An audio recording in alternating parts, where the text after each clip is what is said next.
Hi friends, அழகே அழகு serial அடுத்து என்ன நடக்க போகுதுன்றத இந்த ஒரு வீடியோவில் ஒரு குட்டி ப்ரெமோவாக பார்க்கலாம் வாங்க. இந்த இடத்துல மலர் ஃபீல் பண்ணிட்டு இருக்கவும் ரேவதி கால் பண்ணுறாங்க. என்ன விஷயம் சொல்லுங்க நீன்றாங்க. உன் தம்பிக்கு பொண்ணு பார்க்க போனீங்களே, எல்லாம் ஓகே தான் ஆயிருக்கு ரேவதின்றாங்க.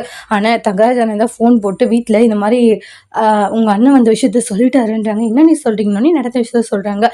வீட்டில் இவருமே அனுப்ப சொன்னாங்க, ஆனால் மாமா அனுப்பலை, போகக்கூடாதுன்னு சொல்லிட்டாங்க. அதுக்கப்புறம் அம்மா ரொம்ப கம்பல் பண்ணதுனால இவர் வந்துட்டாருன்றாங்க. அதுக்கப்புறம் வீட்டில் வந்து இந்த மாதிரி போனியா தங்கராஜ் மாப்பிள்ள சொன்னாங்கன்னு சொல்லிட்டு ஒரு பிரச்சனை பண்ணாங்க. அதுக்கப்புறமா வந்து சரி ஓகே போனது ஒன்றும் தப்பு இல்லை, நீ சொல்லிட்டு இல்லை அப்படின்ற மாதிரி அந்த பிரச்சனை முடிஞ்சிச்சு. இல்லை இதே பிரச்சனை பெருசாயிருந்தா என்ன பண்ணுறது, இதுக்காக உன் புருஷனுக்கு இந்த மாதிரி வேலை ரேவதின்றாங்க. நான் என்ன நீ பண்ணட்டோன்றாங்க. என்னோட பேச்சு அப்படியே அவர் கேட்டு நடந்து பார சொல்லுங்கன்றாங்க. தேவையில்லாமல் பிரச்சனை பண்ணுவார் அப்படின்றாங்க. நீ தான் போய் கேட்காத விடு ரேவதி, கேட்டீன்னு தேவையில்லாமல் பிரச்சனை வரும், அப்புறம் உங்ககிட்ட சண்டைக்கு வருவாங்கன்றாங்க. ஆமா நீங்கள் சொல்கிறதா சரி, சண்டைக்கு தான் வருவார் அவருன்றாங்க. அவரால் திருத்தவே முடியாதுன்றாங்க. சரி பார்த்துக்கலாம் அப்படின்றாங்க. தங்கராஜ் பார்த்தீங்கன்னா, அந்த பாக்கியராஜோடைய குடும்பத்துக்கு நல்லதே நடக்கக்கூடாது அப்படின்னுவாங்க. அந்த மலர் உடைய குடும்பத்துக்கு நல்லது நடக்கக்கூடாது, ஏதாச்சும் பண்ணணுன்ட்டு உடனே உங்களுக்கு தெரிஞ்சு உங்களுக்கு கால் பண்ணுறாங்க அந்த பொண்ணு வீட்டுக்காரங்களுக்கு. சொல்லுங்க சார் அப்படின்றாங்க. நீங்கள் எந்த வீட்டிலேருந்து பையனை எடுத்திருக்கீங்கன்னோடனே இந்த மாதிரி சொல்கிறாங்க. பர்மனெண்ட் வேலையே இல்லைன்றாங்க.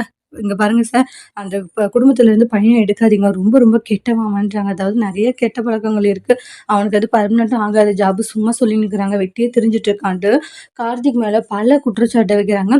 நீங்க யாரு, நீங்க எதுக்காக அப்படி சொல்றீங்க, தெரிஞ்ச பையனா அப்படின்னு கேட்குறாங்க. தெரிஞ்ச பையன் இல்லை, நிறைய இடத்துல நான் பார்த்துருக்கேன் அந்த பையன் அப்படின்றாங்க. அப்படி சொல்றீங்க, ஆமான்றாங்க. நீங்க உங்க பொண்ணு கொடுக்காது இருக்கிறது தான் உங்களுக்கு நல்லது, இல்லைன்னா உங்க பொண்ணு மாட்டிட்டு ரொம்ப கஷ்டப்படும் அப்படின்ட்டு தங்கராஜ் கார்த்திகை பத்தி ரொம்ப ரொம்ப தப்பு தப்பா சொல்லிட்டு இருக்காங்க. தங்கராஜ் பேச்சை கேட்டுட்டு அந்த பொண்ணை கார்த்திகை கொடுக்க மாட்டேன்னு சொல்ல போறாங்க. இதனால வந்து பெரிய பிரச்சனை ஆக போதா அப்படின்றத அடுத்தடுத்து வரக்கூடிய பிரமுனை நம்ம வெயிட் பண்ணி பார்க்கலாம். தேங்க்யூ.